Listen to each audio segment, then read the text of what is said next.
A semiconductor electronic device's functionality is dependent on temperature.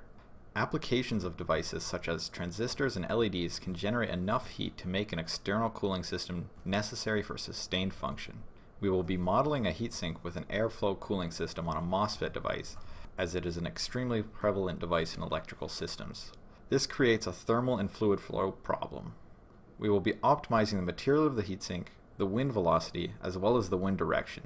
We expect that a fast wind velocity moving along the blades of the heatsink of a material of high heat conductivity is optimal in providing the greatest heat dissipation.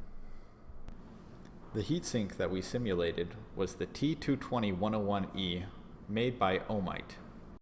The drawings on the right were taken from the datasheet, which show the heatsink as well as the Mosfet and their dimensions.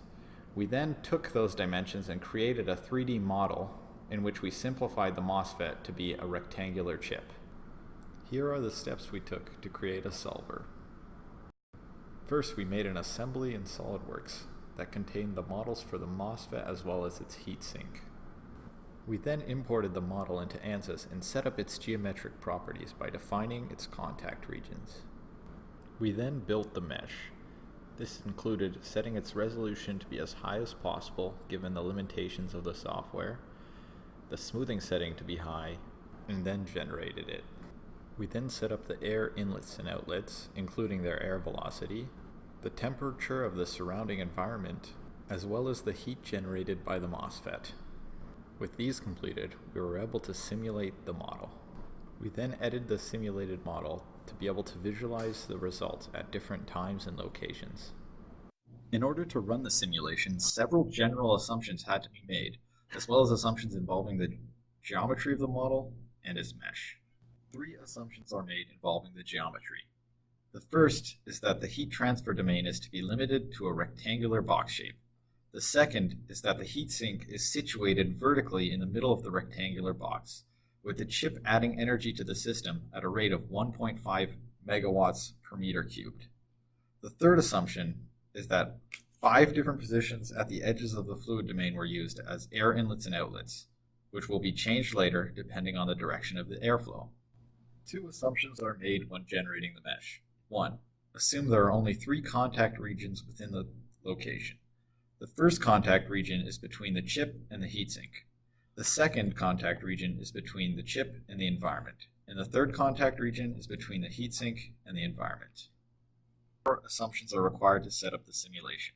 First, it is assumed that this is a transient mode problem with no gravity.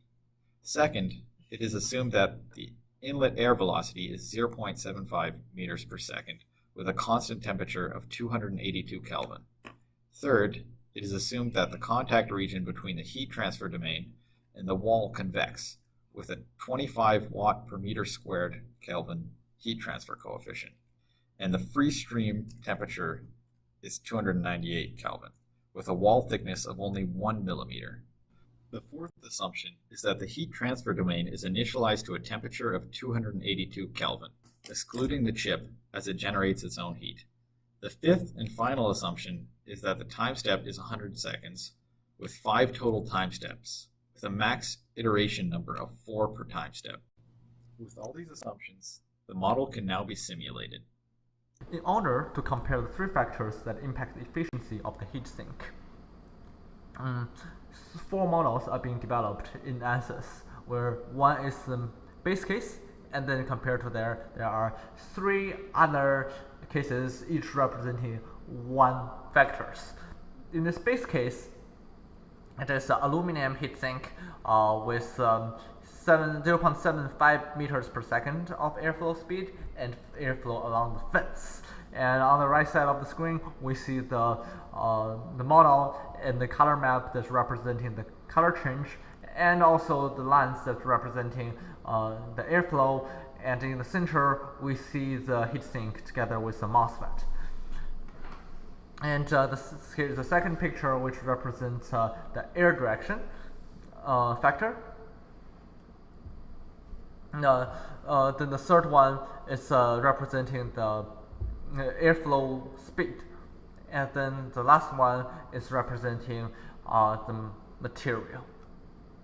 To measure the temperature, the team choose the one dot that is very close to the to the Mosfet, and is also on the heatsink. And we measure the temperature in every single case in the same location after the same amount of time that running the system. The first factor that we are going to talk about in detail is the airflow direction. In this page, we see on the left bottom corner, there are two pictures. One is the model for the airflow on the fence. Another one is the airflow from side to side. And both of these two models are contained in this rectangular boxes. That's the contained area.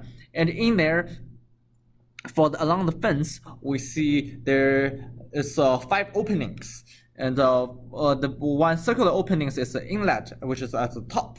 And then there are 4 rectangular openings, which are outlets, which are on the side of this rectangular box. And then the air flowing from the top coming in and then going out from the outlet. And then from the side to side, it only have 2 openings. One is the rectangular box, rectangular opening on the left side. One is the rectangular opening on the right side, which is the outlet. Then it's flowing from inlet to outlet. One thing that can be clearly see from these 2 pictures is that for the along the fence picture, it's more bluish, which means more area in there is colder, while in the side to side, it's slightly warmer color in the middle, which means the color in the middle is not as blue. The diagram on the bottom right corner of the page shows the air velocity versus thermal resistance relationship for air flow along the fence and airflow from side to side. This is taken from the data sheet of the heatsink. On the graph, the team extended the line so that it meets the setting requirement, which is the air velocity at 0.75 meters per second, which is 149 feet per minute. And at that speed, the thermal resistance is estimated to be 15.6 for airflow along the side and 10.5 for airflow along the fence. To further evaluate this diagram, the team introduced the equation that's written on the top right corner of the page, which is the heat flow rate equation, which is the resistance equal to the delta temperature divided by the heat flow rate. From this, we are able to tell that the resistance it's proportional to the delta T, which in this case is disproportional to the cooling effect of this factor. And from here, we are able to see in the graph that the air flow from the fence have the lower thermal resistance than the airflow from side to side. Thus, it will have the better cooling effect. This can also be proven from the calculation that have been done on the top right of the corner for the theoretical ratio. And in the experimental ratio, also in the top right corner, it is calculated not by the resistance, but by the delta temperature, which is found from the left upper corner of the page. It's the measurements the group take from the model, which we took the 2 temperatures that of the heat sink at the point very close to the chip, and it's after 500 seconds of the running. And then we plug it into the experiment ratio equation, and then got the equation that have the same trend as the theoretical ratio. As a result, from the calculation and also from the color of the model picture that we have created, we prove that our assumption is correct. The trend of the theoretical match up with the trend of the experiment. Comparing the theoretical value and the experiment value, there is a similarity in between them, which is the trend. They are both, the ratio is smaller than 1, and they show a very similar trend. And but the discrepancy is that the number was not exactly the same. The ratio one is at 0.95, or another one is 0.67. This could be because the airflow along the fence is underperforming. It's not having the air that all flows through the slots of the heatsink, because the openings for the air that's going to flow out is not at the bottom of the enclosure area. It is actually in the middle of the heatsink. So that's one issue. And also, we only run for 500 seconds. It may not have been enough time for the air to spread out across everywhere. And also, there is other problem. For example, for the side-to-side page, the opening is a little bit too small compared to the opening that along the fence, which not make it not very accurate. And also, the airway in the two models are not the same. The side-to-side have a much longer airway. The second factor we are discussing is airflow speed, which is very similar to the previous airflow direction. In this case, the bottom left corner shows the two speed, which is 0.75 and 0.15 meters per second. The two graphs have very similar color in them. It's very, very hard to tell the difference. So in this case, we will not be using the color to compare them. The bottom right corner shows the same diagram as the previous page. In this case, we are talking about the airflow from along the fence direction. And in this case, we have the 0.75 meters per second and 0.5 meters per second, which have the corresponding value of 10.3 of thermal resistance and 7 thermal resistance. From this graph, we are able to tell that the higher the velocity, the air velocity, then the lower the thermal resistance, thus the better the cooling effect. Use that as assumption, we plug in the number, and then from the theoretical ratio, we are able to calculate it to be 1.47.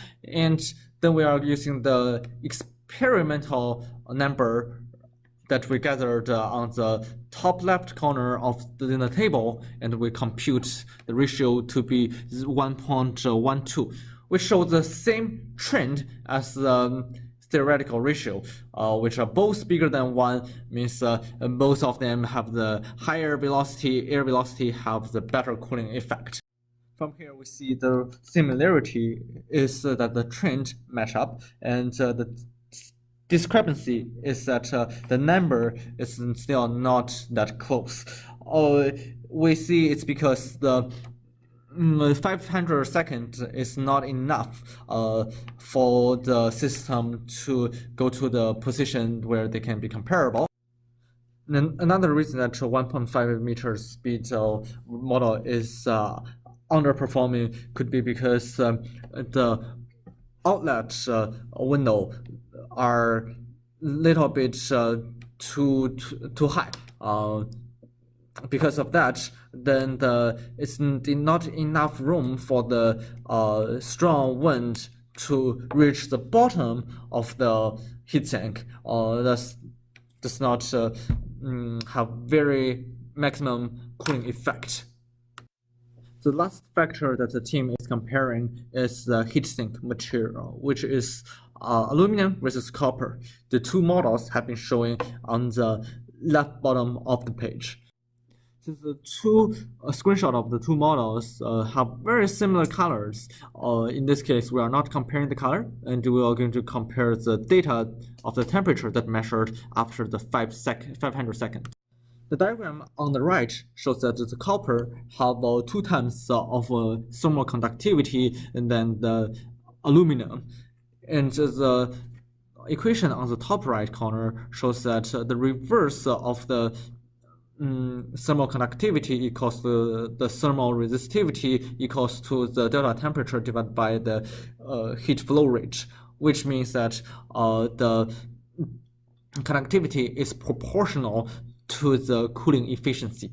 This is useful because that we can use thermal conductivity to see the results of our experiment.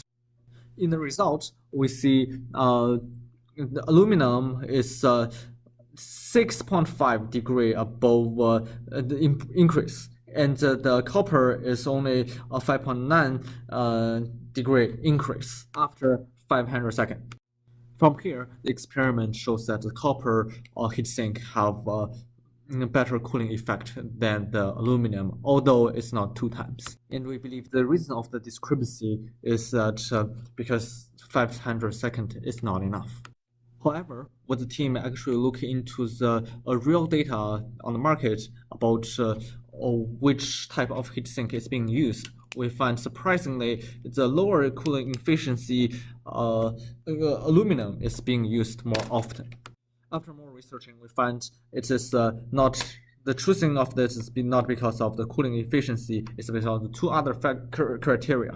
One is that aluminum is cheaper than copper by 4 times approximately, which can be shown on the graph from the right side.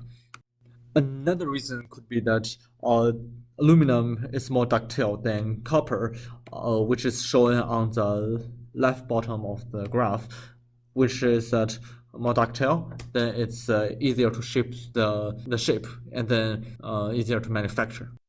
To conclude this experiment, the most efficient setup includes 3 parts. One is high air speed. Another one is air direction is along the fence. First one is about choosing the aluminum as the material. The result of this project could be applied to CPU cooling, graphic card cooling, other semiconductor-based devices such as power transistors, high-power LEDs, and lasers. Cooling systems are complex systems, but also very important in modern-day engineering. More knowledge on their workings help us potentially optimize a future problem or system. Thanks for watching. If you're still awake,